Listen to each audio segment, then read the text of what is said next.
Está no ar o programa Lições da Bíblia, o seu programa semanal de estudo profundo da Palavra de Deus. Ao longo desta temporada, estamos estudando o tema da aliança.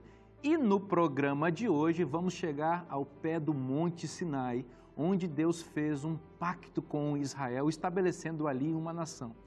Quais são os elementos dessa aliança? Esta é uma aliança de graça também? Esse e outros assuntos nós vamos trabalhar ao longo desse programa, do programa Lições da Bíblia, que está começando agora.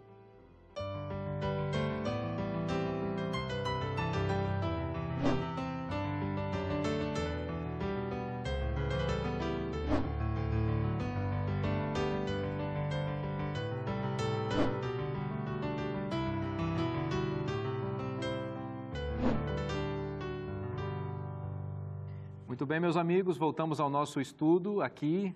Ao longo dessa temporada inteira estamos estudando sobre o tema da aliança. E o tema da aliança, conforme já dissemos em outros programas, em outros momentos aqui, é um retrato assim do plano da salvação. E quando a gente vai olhando Deus fazer aliança com seus filhos ao longo da Bíblia, vamos percebendo as nuances da graça também interagindo em nossa vida e percebemos os reflexos disso também no nosso relacionamento com Deus. No programa de hoje, nós vamos trabalhar um ponto, acho que é muito importante para a gente compreender a aliança, que é quando Deus fez essa aliança com o seu povo no Monte Sinai, ali, inaugurando uma nação sacerdotal, né? E aquela aliança tem elementos, assim, os mais variados possíveis que nós vamos trabalhar juntos aqui. Então, eu vou apresentar mais uma vez a minha equipe aqui, meus amigos queridos que estão ajudando a gente a entender esse tema maravilhoso. Estamos aqui com o pastor André Vasconcelos. Grande pastor André, seja bem-vindo mais uma vez para estudarmos juntos a Palavra de Deus. Muito obrigado pelo convite e pela oportunidade, pastor Vinícius. Legal. Pastor Reinaldo Siqueira, seja bem-vindo mais uma vez para esse programa. Obrigado, uma alegria estar aqui e continuar no estudo da Palavra de Deus. É isso aí. E o pastor Boger, bom ter você com a gente mais uma vez, meu amigo.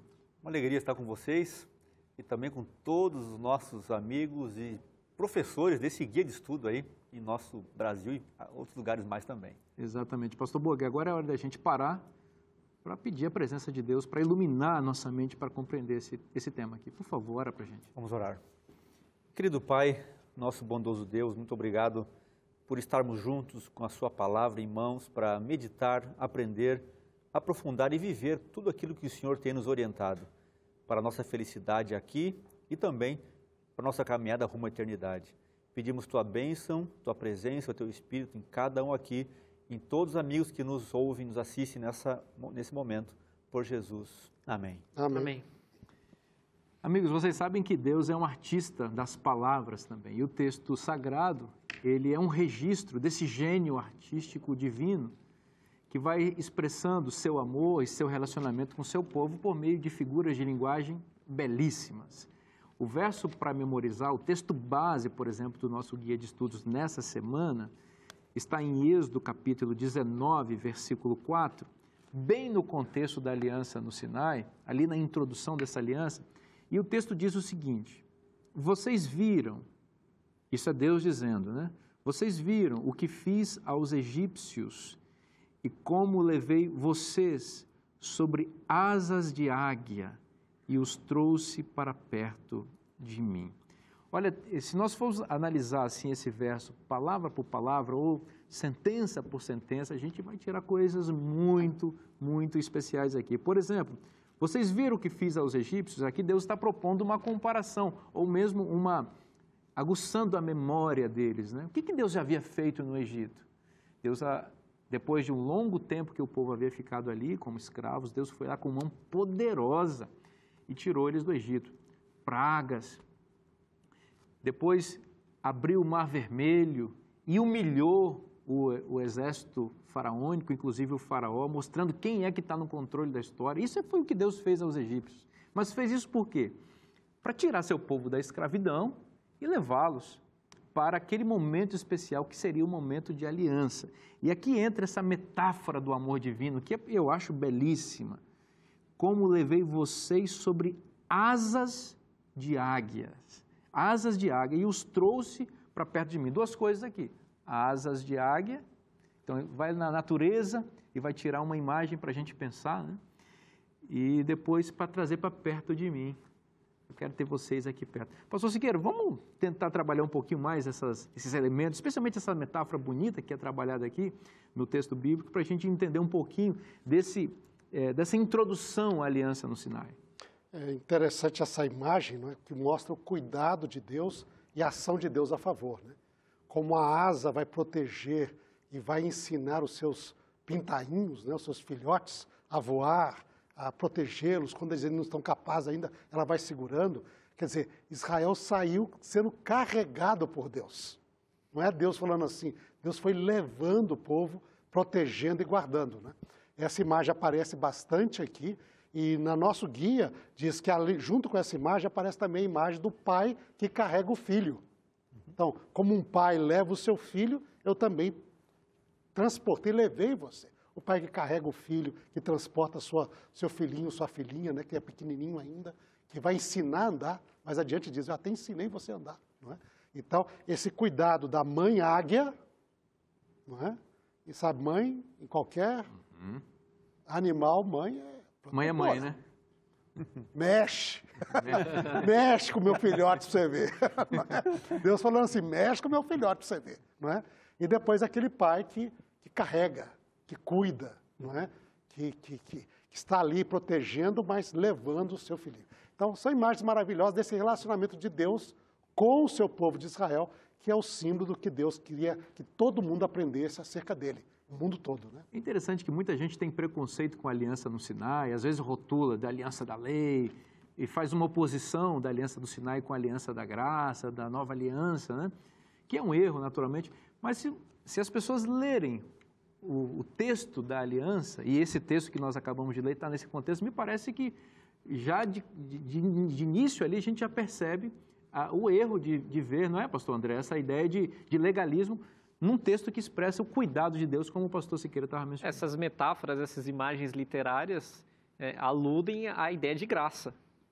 Então, ainda nessa mesma imagem da águia, Deuteronômio 32, verso 11, que é o Cântico de Moisés, diz assim, como a águia desperta a sua ninhada e voeja sobre os seus filhotes, estende as asas e tomando-os, os leva sobre elas. Então, reforça ainda mais essa ideia de que a águia é um animal, né, que é conhecido por seu instinto materno extremamente protetivo.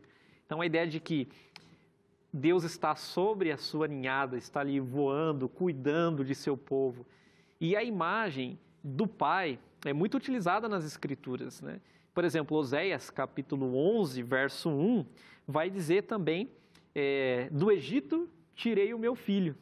Então, Deus cuidando, né, como um pai cuida do seu filho. Então, essas duas imagens, elas ressaltam, destacam a graça de Deus. Veja, o que um filho faz para ser levado de um lado para o outro? O filho não faz nada. Ele depende do pai. Ele chora. E o filhotinho aí, né, a águia, o que ele pode fazer? O que ele pode fazer sozinho? Não, ele depende da mãe, depende dos pais. Depende da mãe para ser alimentado, né? Protegido, para aprender a voar. Exatamente. Interessante que a águia, ela tem um destaque na natureza, porque ela acaba impulsionando, incentivando, ela acaba empurrando até o filhote para voar. Os filhos, eles existem para a gente prepará-los para a vida, né? Então aqui nós temos, é interessante, não é só uma dependência, mas é também um incentivo para a vida e para também ter uma autonomia, né? Então isso é interessante. Opa, o pastor Boca pegou um ponto assim bastante interessante, porque a gente concentrou aqui na questão do cuidado, que é uma nuance realmente, mas tem esse outro lado, né? De que é um cuidado para preparar, né? Um cuidado para dar condições para que essa pessoa no futuro possa também. Não seria andar com as próprias pernas, porque de Deus a gente nunca independe, né? Não. Mas para alcançar uma autonomia. Essa palavra autonomia é interessante com o propósito eterno de Deus com a aliança, que é tornar a lei própria do ser humano, internalizada no coração. Mas, até que esse momento chegasse, Deus precisava conduzir, como um pai pega na mão do filhinho, né? E atravessa a rua com ele, como a águia cuida do seu filhotinho. Mas um dia o filhotinho tem que crescer para voar, não é? Isso se aplica para Clara também, ou não? Ele está me se referindo aqui à minha filhinha Ana Clara, que a gente cuida com amor, né? Mas para sempre estar junto do papai, né? Nesse caso não tem autonomia. A gente está orando por isso, né? Deus vai trabalhando no coração, né? Mas, na verdade, você vê como pais, né? Se sua filha, Clarinha, por exemplo, ficasse, que idade que ela tem agora? 8 anos. Se ela ficar só com 8 anos, o ano que vem ela não passar para 9, não passar para 10, se ela não virar uma mocinha, quando ela tiver 12, 13 anos, você vai começar a se preocupar. É verdade. Por quê? Porque ela atrofiou. É verdade. E se ela começar a diminuir, você vai sofrer. Você vai ficar feliz quando vê que a Clara vai tornar-se uma moça, vai ser uma mulher temente a Deus, vai ter uma vida feliz. Assim é Deus, ele não deixa de amar, ele vai ver, eu quero que esse meu filho, minha filha cresça para chegar à plenitude que é refletir a imagem de Deus na vida dele e na vida dela. Exatamente. E aí você vai ficar feliz, diz, puxa vida, minha filha está feliz. E você vai ver, né? Como filha é algo especial, porque é melhor... Aquela conversa nossa de bastidores, aqui me deu bastante... Sim. O pastor Siqueira estava dizendo que a filha, na mentalidade bíblica... Não, né? na Bíblia, segundo a Bíblia, o varão vai deixar seu pai e sua mãe se unir à sua mulher e ser uma só carne. Mas na Bíblia só existe isso para o varão, para o homem. Não fala, e a filha vai deixar. A filha nunca deixa. Amém. A filha sempre segue. Tá vendo, minha filha? Você está assistindo, hein? A filha está sempre com o papai. Agora, tem uma expressão também que é interessante. Anões espirituais. Olha aí. Tem gente que não cresce. Que, como o pastor disse, aí tem um problema.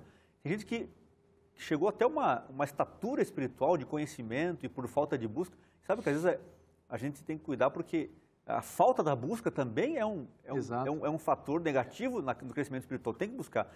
Então, nós não podemos ser anões espirituais. Temos que crescer em todo esse conhecimento e aquilo que Deus nos coloca. Você sabe que o Espírito realmente está conduzindo essa conversa, porque é o momento que eu reservei para apresentar isso daqui, ó. Quem lê esse material, quem acompanha esse material, não só adquire, mas tem o material, estuda o material, não tem como ficar não espiritual, porque aqui Deus vai nutrindo, como a águia vai dando alimento diário para o seu filhotinho, aqui Deus também vai conduzindo o seu povo, por meio da sua palavra. Então, se você quer conhecer um pouco mais o nosso guia de estudos, que nós chamamos, cujo título é Lições, ou Lição da Escola Sabatina, você vai entrar no site da Casa Publicadora Brasileira, a nossa editora, o site está aparecendo aí na sua tela, você que nos acompanha pela TV e pelo web, cpb.com.br, e você que está pelo rádio, eu vou repetir para você, cpb, de Casa Publicadora Brasileira, cpb.com.br. Meus amigos, vamos continuar porque tem coisa bonita aqui nessas metáforas de amor de Deus, né, Pastor Burger? Não dá para ser anão espiritual, a gente precisa continuar crescendo e se desenvolvendo na vida, e a gente estava falando agora exatamente isso, né? Que o estudo da Bíblia é um caminho para isso, é uma maneira que Deus utiliza para conduzir o seu povo no caminho e no crescimento e no desenvolvimento espiritual, né? Tem um texto aqui que o nosso guia menciona, Jeremias 31, muito conhecido e muito lindo. Jeremias 31, verso 3. De longe se me deixou ver o Senhor, dizendo, com amor eterno eu te amei, por isso, com benignidade te atraí. Agora olha o verso 4, falando desse crescimento. Ainda te edificareis e será edificado. E aí vai o texto, segue colocando aí detalhes. Então veja, Deus, Ele nos atrai e nos edifica. Isso aqui é maravilhoso, é maravilhoso. Agora, o nosso guia tem um texto bem interessante também, que diz assim, o Senhor não é indiferente ao seu povo, e punirá e reprovará todo aquele que o oprima. Ele ouve cada gemido, ouve toda oração, observa os movimentos de todos e aprova ou condena toda ação. Ou seja, não existe lágrima vertida que Deus não perceba. Ele conhece o ser humano mais íntimo do ser. Ele percebe cada detalhe, mas para nos ajudar, para nos orientar. E, claro, também não existe nenhuma ação que Ele não perceba. Então, é um Deus presente, é um Deus que está ao lado, é um Deus que está sempre com a gente. Isso aqui realmente nos faz ter uma segurança desse Deus que temos visto aí, que nos protege, nos guarda, que nos ama, que nos atrai e nos edifica. Agora Deus fez isso tudo para com Israel e também para conosco, e Ele faz isso também para nos dar o exemplo, né? Então, o mesmo cuidado protetor que Ele tem conosco, eu imagino, e é claro, que Ele espera que nós também tenhamos com os outros. Não é isso, pastor Siqueira? Existe sempre um princípio bíblico, que é bíblico, não é? Mas ele foi sintetizado na parte da chamada teologia sistemática, não é? Que chama imitatio Dei, imitar a Deus. Quando Deus fala assim, sede santos porque eu sou santo. Quer dizer, vocês devem ser como eu sou. Amar como eu amei, Jesus diz, né? Nesse mandamento. Ame como eu vos amei. Então, imitem ao Senhor. E essa é a direção. Deus, ele dá o exemplo como um pai, dá o exemplo como um líder, dá um exemplo como alguém responsável, aqui não é? Para que a gente possa, se nós imitamos a Deus, é aquela questão, diz, a imagem de Deus vai ser reproduzida no ser humano e nós vamos proclamar a todo mundo quem é Deus. E a pessoa, não, eu vejo Deus em você, porque a bondade de Deus está ali. Você é um pai que para sua filha representa o amor de Deus. Exatamente. Olha que legal, não é? Você é uma mãe que com a sua família representa aquele coração de Deus que diz, olha, pode uma mãe esquecer? Não, eu também não. Mas mesmo se eu esquecer, eu não esqueço. Mas a mãe é geralmente o símbolo maior de amor, não é? Ele é, por exemplo, o Salvador, ele é o Redentor, ele é o amigo, ele é o parente mais próximo que vem. Ele mostra os exemplos de como nós devemos ser. E seguindo isto, puxa, quanto bem nós faríamos às pessoas. Então você pode ver que o amor de Deus para nós é uma realidade. E esse amor transborda em nosso coração e alcança outras pessoas. Então, queria que você se sentisse amado, amparado, cuidado, protegido por Deus. Ele quer desenvolver sua vida, quer fazer você prosperar em todos os sentidos da sua vida, mas não é para reter isso em você. Ele está fazendo isso para que você tenha condições também de ser bênção para outras pessoas. Esse era o propósito dele com a nação que ele criou ali no pé do Monte Sinai, com essa aliança linda que nós estamos estudando. E esse é o propósito dele também para você. Cuida de você, para você cuidar de outros. Então, tá gostoso o assunto, né? No próximo bloco a gente continua. O Lições da Bíblia vai dar uma pausa rapidinha, mas eu espero você um minutinho só. Quando a gente olha aqui em Mateus, no capítulo 2, o final do verso aqui 15 diz assim, do Egito chamei meu filho. Aqui é o contexto que Jesus, ele ficou lá preservado por um tempo para poder sair do Egito. Veja, Jesus, ele utiliza as sandálias do povo de Israel. Ele faz todo o percurso que foi mencionado aqui teologicamente e também, literalmente, aquele caminho. Ele sai do Egito, capítulo 2.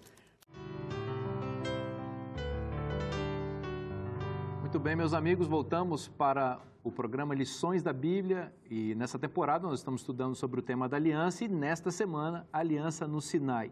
Antes de entrarmos propriamente dito na aliança do Sinai, nós vimos as imagens belíssimas de amor, as metáforas, as poesias maravilhosas que Deus fez para retratar o sentimento que Ele tem para conosco, como uma águia, como um pai, coisas lindas que Deus usa para nos aguçar a mente e perceber o que Ele de fato sente por nós. Quero apresentar para vocês, mais uma vez, um material que vai ajudar você a entender ainda um pouco melhor a Palavra de Deus, a conhecer com profundidade os mistérios das Escrituras que se tornam claros para aqueles que se abrem para entendê-la com fé.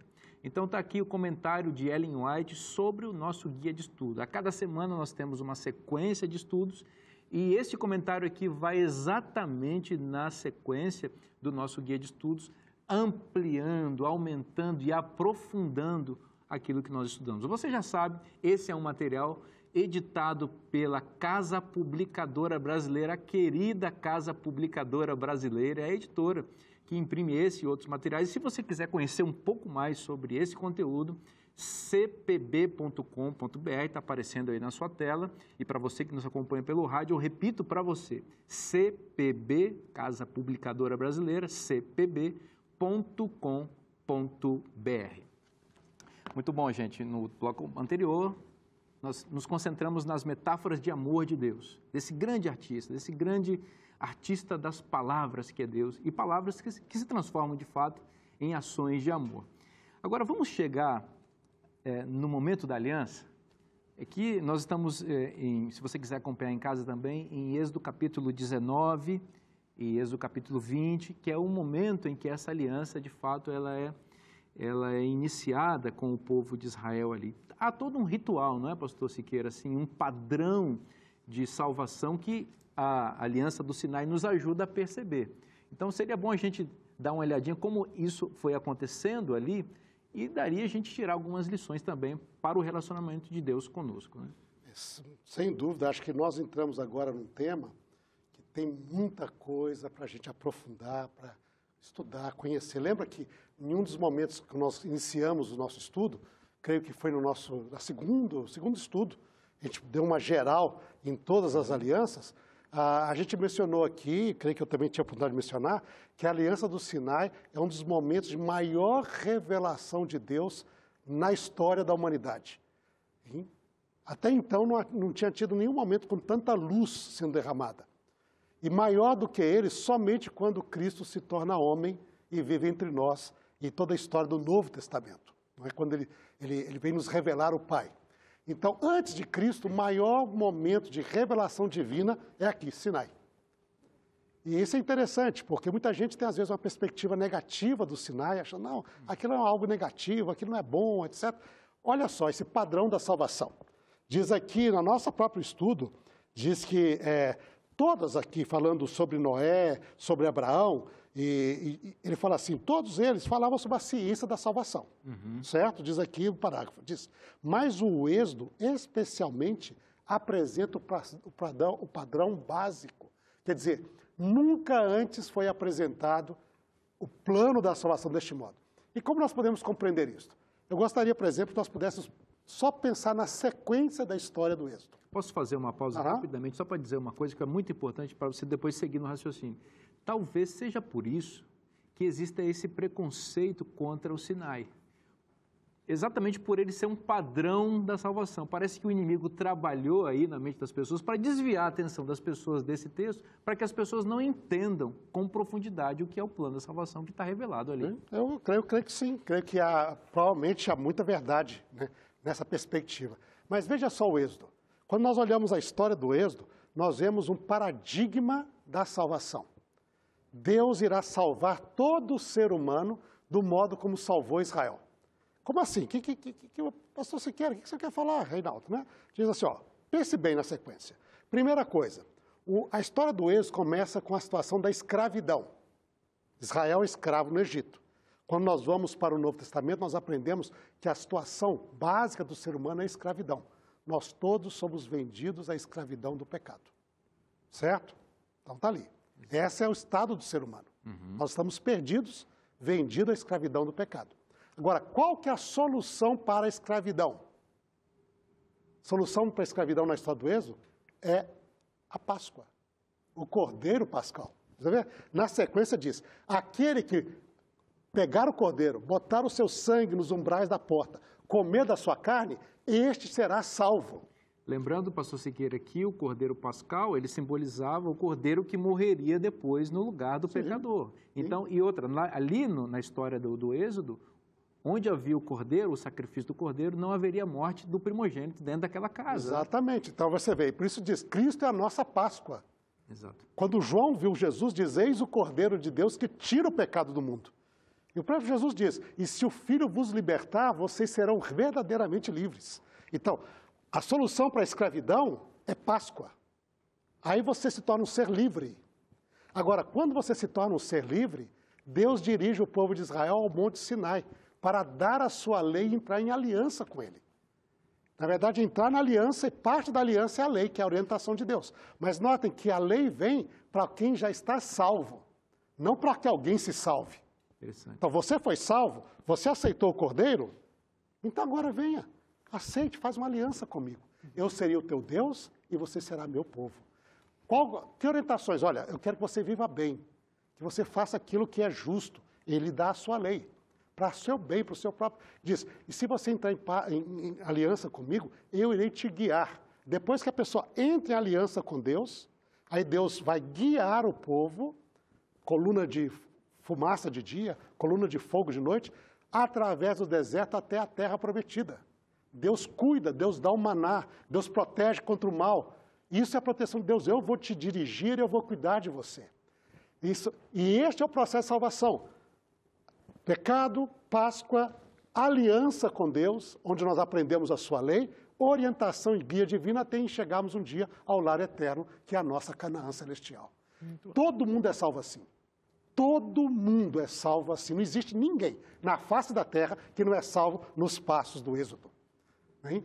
Este é o plano da salvação simbolizado na história de Israel, para que nós pudéssemos compreender. Quando fala Cristo é a nossa Páscoa, nós estamos a caminho, peregrinando em direção ao lar celestial. Não é? Deus quer uma aliança conosco. Só entendemos isso porque Deus colocou isso na história, para que o ser humano compreendesse essas realidades espirituais. Olha, eu vou aproveitar e vou apresentar um material aqui para os nossos telespectadores, também aqueles que acompanham a gente nas redes sociais e no rádio, que é um material que eu acho que eu pecaria se não apresentasse, porque é uma bênção para a igreja, esse lançamento da Casa Publicadora Brasileira, que é o DNA das Alianças. Aqui o autor fez um estudo profundo e fácil, ele fez um estudo profundo e fácil para os leitores entenderem o tema da aliança. E ele se concentra especialmente no tema da aliança do Sinai, que foi tão bem explicado aqui agora pelo pastor Reinaldo Siqueira. Então, se você quiser conhecer um pouquinho mais sobre esse material, você já sabe,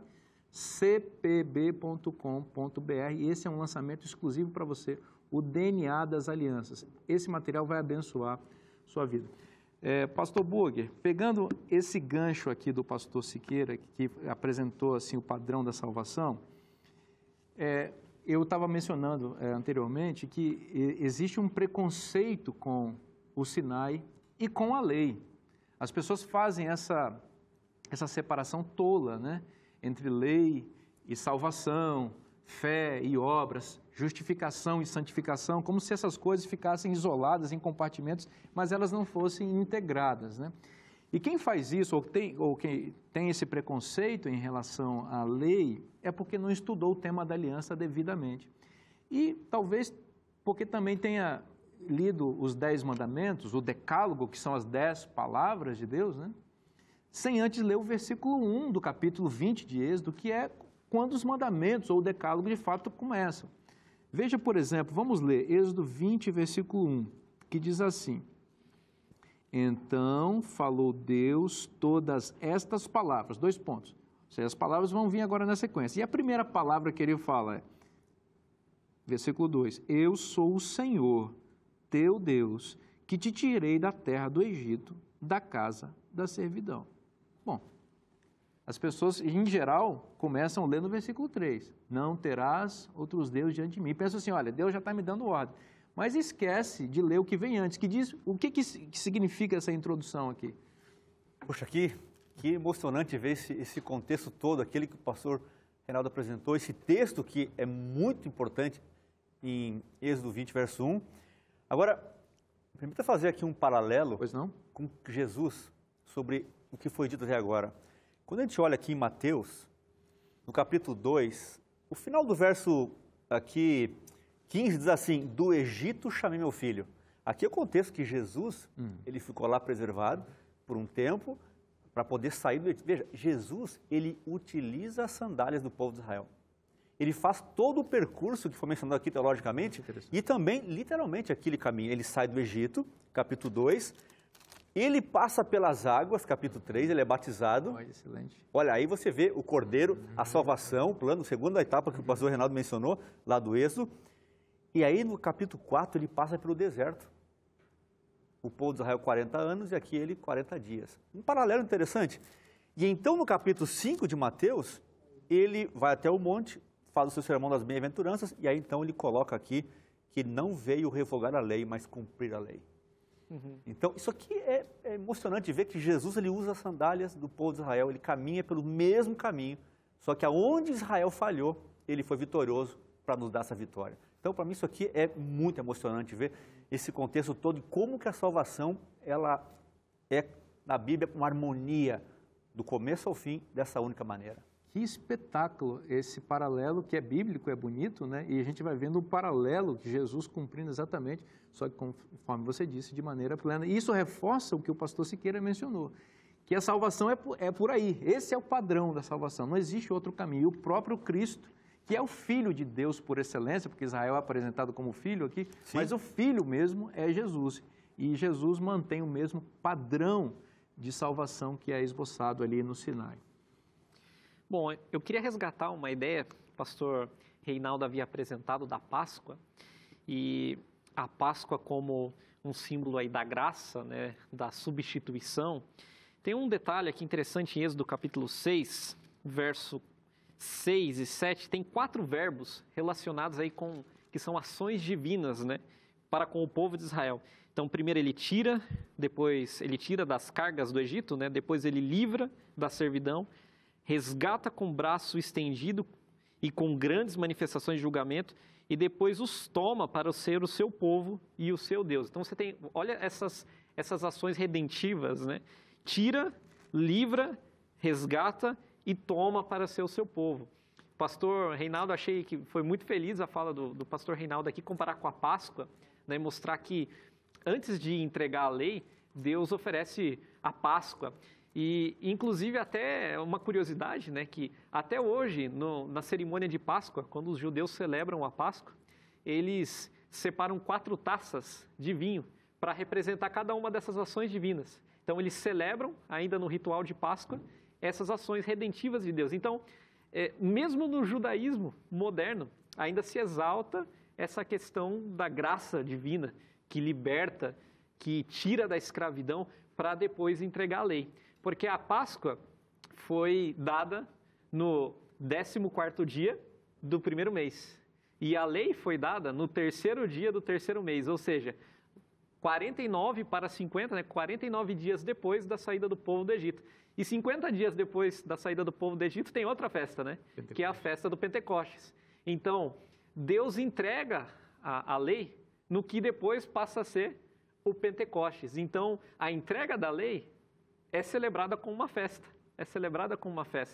Então, e por exemplo, no Novo Testamento, Atos capítulo 2, é num Pentecostes que o Espírito Santo é derramado para interiorizar a lei de Deus no coração do povo. Então, aqui a gente vê essa relação entre graça e lei. Então, primeiro vem a Páscoa e depois vem o Pentecostes.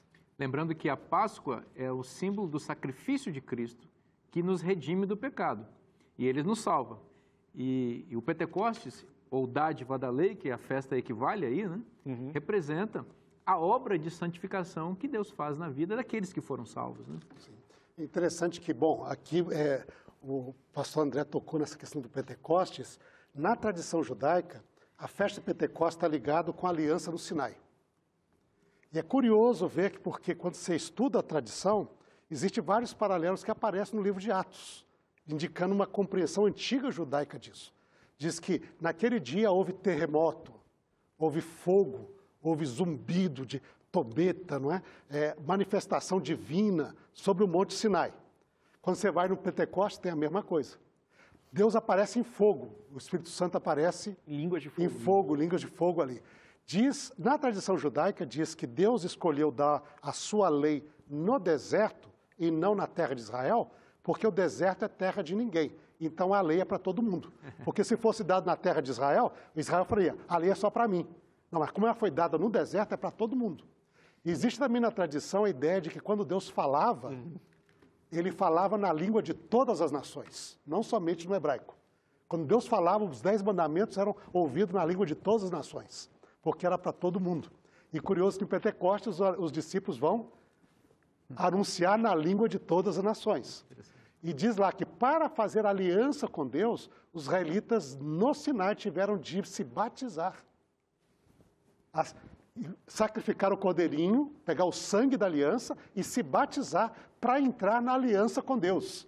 E o que acontece lá? Aí é anunciado o sangue do cordeiro, Jesus, que morreu na cruz, e que eu perguntar, que faremos, irmão? Sejam batizados para a remissão dos vossos pecados.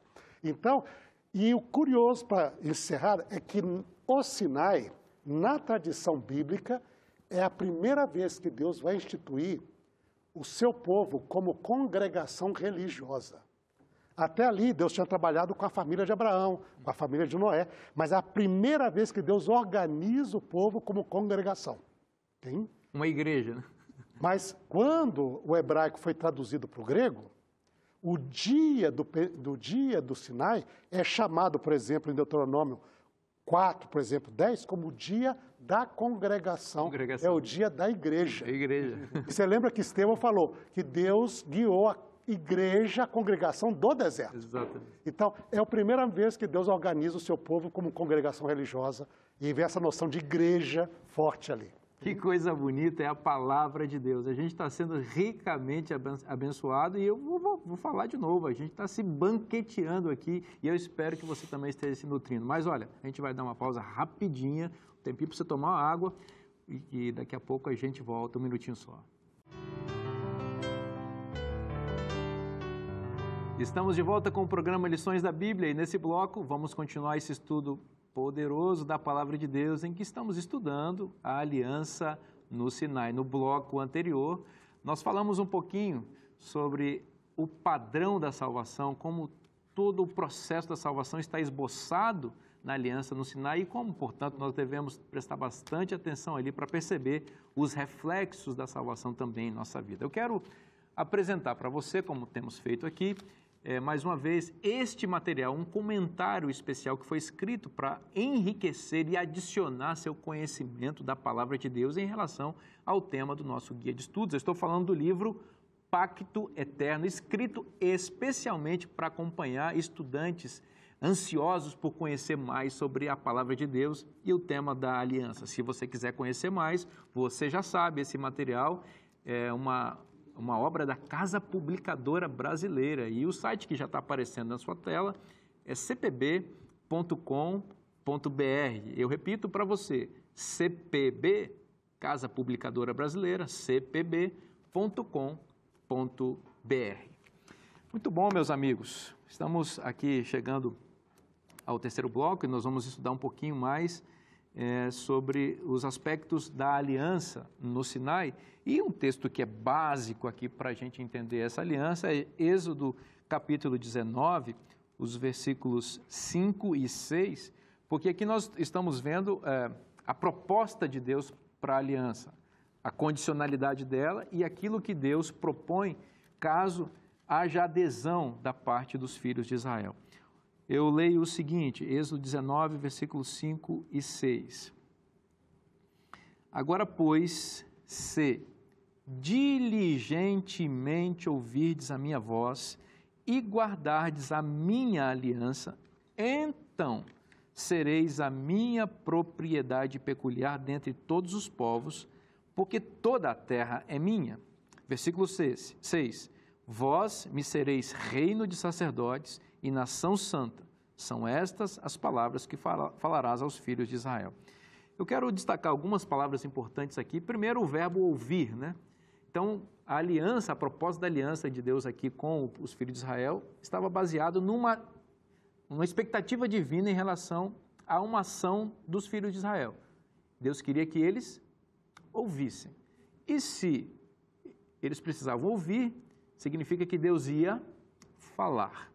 Então, isso aqui é um detalhe, eu acho que bastante interessante, porque ajuda também a pensar que a fé, e Paulo vai dizer isso, né, lá em Romanos, a fé vem pelo ouvir e ouvir da palavra de Deus. Então, esse verbo aqui, logo de início, me faz pensar que Deus estava tentando produzir fé no coração daquelas pessoas. E aí a gente já vê o elemento da salvação pela fé, na graça de Deus, já apresentado ou esboçado aqui. Deus queria que eles ouvissem. E eu acrescento ainda uma outra palavra aqui na nossa análise, que é importante, que é um advérbio que está modificando, de alguma maneira, ou interferindo no significado do verbo ouvir. Se ouvirdes diligentemente. Veja que Deus, ele especificou o modo pelo qual eles deveriam ouvir o que ele estava dizendo. Deus sabia que as pessoas às vezes ouvem sem prestar atenção, que às vezes entra no ouvido e sai pelo outro. Às vezes tem ruídos na comunicação, então Deus diz o seguinte, olha, eu vou falar coisas muito importantes para vocês, então prestem atenção, ouçam diligentemente, porque se vocês ouvirem, vocês vão ser abençoados. E aí, o que vocês acham desse verso aqui? O que vocês querem acrescentar em relação a essa proposta de Deus para eles ouvirem a palavra dele? A expressão ouvir no contexto da Bíblia hebraica ela tem uma conotação assim, não somente de escutar, mas de crer, aceitar. Então, é aquele tipo assim, puxa, ele nunca me ouve. Quer dizer, você nunca dá atenção, você nunca fez nada, né? A esposa que pede para você, né? Bem, por favor, faz você isso. me ouviu, Tira a mesa, não é? A gente deixa os pratos lá na mesa, né? Você está me ouvindo? Está me ouvindo. Então, A mãe que fala para o filho. A mãe... mas, de vez em quando, alguns esposos têm que falar para a gente, né? Há umas esposas que têm um espírito maternal. Ah, então, pois é. A expressão com o filho também, já te falei 1000 vezes. 1000 né? vezes, você não me ouve, Não me né? ouve, 1000 vezes. Então, tem essa ideia de escutar, entender, aceitar e colocar em prática na sua vida. Então, se diligentemente ouvir, quer dizer, você vai prestar atenção em mim, você vai aceitar, você vai crer e você vai colocar isso para a sua vida. Lembra que o grande mandamento da lei de Deus é: ouve, ó Israel, o Senhor é o nosso Deus, o Senhor é um. Amarás o Senhor teu Deus de todo o teu coração, de toda a tua alma, todas as... Quer dizer, começa com ouvir. Você ouve, acredita, aceita e vai para a prática. Né? Então, ouvir tem toda essa implicação. Não é só escutar, eu já ouvi falar sobre isso. Não é só esse ouvir falar sobre isso. E a própria língua ajuda a gente a perceber essa nuance. Né? Exatamente. A língua ajuda a gente a perceber essa nuance, porque aqui diz, ó, se diligentemente ouvirdes a minha voz e guardardes a minha aliança. Me parece que os verbos aqui, no original, são cognatos, assim, eles são da mesma família, ouvir e guardar, né? Então, é como se fosse o seguinte: quem ouve Deus de fato, que ouviu Deus falar, obedece. Porque a comunicação dele é tão clara, e é tão lúcida, e tão lógica, e é tão perfeita, e é tão maravilhosa, que quem ouve faz aquilo que está falando. A gente só não obedece a Deus porque a gente não está ouvindo Ele falar. É por isso que a gente fecha a Bíblia, vai para as redes sociais, vai para a internet, vai ouvir as séries da televisão, vai ouvir música que não deve. Por isso existe tanta oferta de coisas para tirar a nossa atenção, porque se a gente ouvir Deus falar, pastor Bog, dia a dia, o que vai acontecer? A gente vai ouvir a voz dele e a gente vai ser abençoado, né? Exatamente. Esse ensinamento que a gente percebe aqui é um ato de fé. O nosso guia de estudo, ele vem colocando isso aqui em vários momentos. Eu penso que muitas pessoas não compreendem claramente esse tema dessa justificação pela fé, que acontece em toda a Bíblia. Exatamente. Muitas vezes a gente acaba querendo, da nossa forma, ou nós mesmos, de alguma maneira, queremos ter uma partezinha no plano da salvação, mas não, é crer, ouvir, é pela fé. E quando a gente percebe isso, é impressionante como nós temos aqui um conteúdo claro e nosso próprio guia de estudo, né? A justificação pela fé em Cristo, ela se manifesta de uma forma que vai transformar o caráter. Crendo, ouvindo, isso é uma transformação. E quando a gente olha a Bíblia em Romanos 5, falando sobre esse tema, diz: justificados, pois, pela fé temos paz com Deus por meio de nosso Senhor Jesus Cristo. Então, aqui está um plano de Deus, um plano claro. E como é que eu faço isso? Aí nós temos 2 capítulos 15 na Bíblia, que eu acho bem interessante. Ezequiel 15, quando Israel falhou. Ele acabou não ouvindo, não prestando atenção no que Deus fala. Aí ele tem uma sentença dura lá. Mas a bênção da Bíblia aqui tem um outro capítulo 15, que é João 15, que é permanecer. Permanecer na videira. Repete essa palavra mais de 10 vezes. Permaneça, permaneça. E quando eu permaneço em Cristo, quando eu permaneço ouvindo a voz de Deus, eu permaneço em aliança, permaneço com essa paz que vem de Cristo. Ainda nessa linha de justificação pela fé, eu acho que é um tema muito importante, pastor Boger. Em Efésios, Paulo diz o seguinte, Efésios capítulo 2, verso 8 e do 8 ao 10. Ele diz assim: porque pela graça sois salvos mediante a fé, e isso não vem de vós, é dom de Deus, não de obras para que ninguém se glorie, pois somos feituras dele, criados em Cristo Jesus para boas obras, as quais Deus de antemão preparou para que andássemos nelas. Quando eu vou dar estudo bíblico para alguém, eu costumo exemplificar esse conceito de salvação por meio de uma metáfora, a metáfora de um poço. Então, o ser humano é como alguém que caiu no fundo do poço e ele está coberto de lama, a lama do pecado. Ele está ali, ele não consegue sair sozinho. Então, vem alguém ali à boca do poço e fala assim: ó, você quer sair daí? Aí você responde: sim, eu quero sair. Então, essa pessoa, alguém enviada por Deus, aí, joga a corda para você. mas você tem que exercer a fé, certo? A fé é o meio pelo qual você recebe a graça divina, o dom divino. Mas veja, isso também, aquele homem já está sendo tocado pela atuação de Deus. Então, quando ele pega aquela corda, ele amarra a corda ao redor de si e ele não faz força para sair. A pessoa que está de fora puxa ele para fora do poço. Então, ele precisa ter fé, ele precisa tomar uma decisão, ele precisa exercer o livre-arbítrio dele, ele precisa amarrar a corda, mas ele não faz nada para ser removido do poço. Ele não mereceu ser removido do poço, ele simplesmente pediu ajuda, alguém jogou a corda e foi tirado para fora. Uma vez que ele sai do poço, aquela pessoa fala assim, olha, eu vou te dar roupas novas, né, porque a sua roupa está cheia de lama. Então, ele recebe vestimentas novas e uma orientação. Fique longe do poço.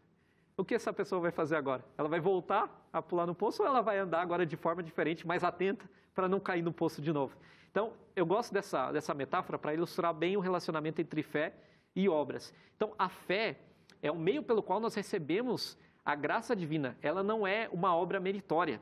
E mesmo o exercício da nossa fé já é o produto da atuação do Espírito Santo, da graça preveniente de Deus, né? O Espírito já vai tocando no nosso coração para que a gente exerça a fé. Então, de nenhuma forma, nós devemos entender a fé como uma obra meritória. Inclusive, quando você mencionou o texto de Efésios, que fala ali que Deus de antemão fez as obras para que andássemos nela. Então, ou seja, a salvação é pela fé, pela graça, a gente anda pela fé e as obras também são frutos que Deus já preparou para a gente. Então, eu tenho que perguntar, Senhor, quais são as obras que o Senhor quer que eu realize? Então, tudo vem de Deus. Não traz mérito, né? É Não obrigação. Sem mim nada podeis fazer, é o que tem o texto de João aqui. Então, isso é maravilhoso. Assim é o processo, claro, da Bíblia, na salvação, em toda a Bíblia, em todas as alianças, e aí que a gente percebe ela se renovando, e aqui também é assim. Parece que o povo de Israel entendeu um pouquinho disso, porque logo na sequência, no versículo 8, Êxodo 19, versículo 8, eles respondem a essa proposta de Deus, né? A proposta é, se vocês me ouvirem diligentemente, guardarem a minha aliança, vou fazer de vocês uma nação sacerdotal. E olha o que eles respondem a essa proposta divina no versículo 8. Êxodo 19, versículo 8, você pode acompanhar também com a sua Bíblia aí. Eles disseram, tudo o que o Senhor falou, faremos. E Moisés foi lá e falou para Deus, ó Deus, eles disseram que entenderam bem, vão fazer o que o Senhor está falando. E aí, pastor Siqueira? Fizeram mesmo? Promessa de político, né? Promessas, né? Esse é o problema, eu vejo nessa situação, que é o problema do ser humano. É interessante ver isso, né? Eu já fiz algumas cerimônias de casamento, que o rapaz ali está apaixonado pela esposa, a esposa apaixonada pelo rapaz, e diz, você vai amá-la até o final da sua vida, na saúde, na doença, na riqueza, na pobreza, em qualquer momento ele diz, sim, eu vou. E ela diz, sim, eu vou amá-lo também. Não vamos, né? E depois de um tempo eu tenho lá correndo atrás desse casalzinho, porque eles estão se separando. Na hora daquele movimento, do clímax, todo mundo está disposto. Mas a vida é perseverança. Exato. Você vai ter de viver juntos, enfrentar os problemas, enfrentar a doença, enfrentar a pobreza, enfrentar você, sabe? E naquele momento ali, a pessoa pensa, poxa, eu prometi, mas agora eu não estou afim, sabe? E isso é o problema do ser humano. E que nós vemos aqui, quando Israel está ali, saiu do Egito, passou o mar, cantou, né? O cântico do mar ali, chegou, Deus libertou, chegou no Sinai, viu a glória de Deus, Deus falou, se vocês guardarem os mandamentos, vocês serão meu povo, disse, sim, Senhor, não é? Mas logo depois, quando vem no dia a dia, porque o amor verdadeiro se manifesta no dia a dia, esse é o grande desafio do ser humano. No momento que eles se sentiram sozinhos, depois de ter ouvido a lei de Deus, quando Deus chamou Moisés para dar orientação sobre o santuário, que vai até o capítulo 30 e poucos, né? Você vai ter a história lá de que eles estavam sentindo sozinhos, assim, ó, Moisés não sabemos o que aconteceu com ele. Hein? Nós queremos Deus conosco, eles queriam Deus. Uhum. Então vamos fazer o seguinte, vamos fazer um bezerro de ouro. E assim Deus vai estar conosco, olha só a situação. Porque na cultura egípcia, o bezerro de ouro era usado para ser o trono do Deus, de qualquer Deus. Era uma honra para os deuses. Eles foram lá, em vez de pegar a orientação do Sinai, eles foram lá para a cultura egípcia, pegaram um bezerro, fizeram dizendo, agora esse Deus que nos tirou do Egito vai sentar em cima desse bezerro e ele vai estar conosco. E eles disseram assim, estes são teu Deus que te tirou da terra do Egito. A tentativa de fazer ali acabou numa grande apostasia. Esse é o dilema humano. E por isso Deus pede que nós sejamos humildes diante dele, nos submetamos à sua palavra, porque pelo poder humano a gente só acaba em problemas. Você sabe o que acontece, pastor Siqueira e amigos que também nos acompanham? Eles falaram que iam fazer, mas eles não tinham ouvido ainda o que Deus tinha para dizer. E Deus foi falar isso em Êxodo 20, na sequência que são os 10 mandamentos. E eu acho que eles pensaram, está muito difícil fazer o que ele está falando aqui, é impossível. Na verdade, as expectativas de Deus para nós são grandes demais e são impossíveis para nós. Nós não temos força para fazer aquilo que Deus espera. Nós não somos naturalmente puros, nós não somos naturalmente fiéis, nós temos tendências ruins no nosso coração e temos hábitos que cultivamos que são ruins. Então, se você acha que está diante de impossibilidades para servir a Deus, não se sinta sozinho, nós estamos no mesmo barco. Porém, o mesmo Deus que disse essas palavras, aparentemente impossíveis para nós, Ele está empenhando o poder dEle, o poder que Ele fez, que Ele usou para abrir o Mar Vermelho, para fumegar no Monte Sinai, Ele está usando para abençoar a nossa vida também. Então, você precisa continuar ouvindo a palavra de Deus. Aqui no Lições da Bíblia, nós estudamos a Bíblia, porque você deve se lembrar sempre. Se está na Bíblia, é bom para você.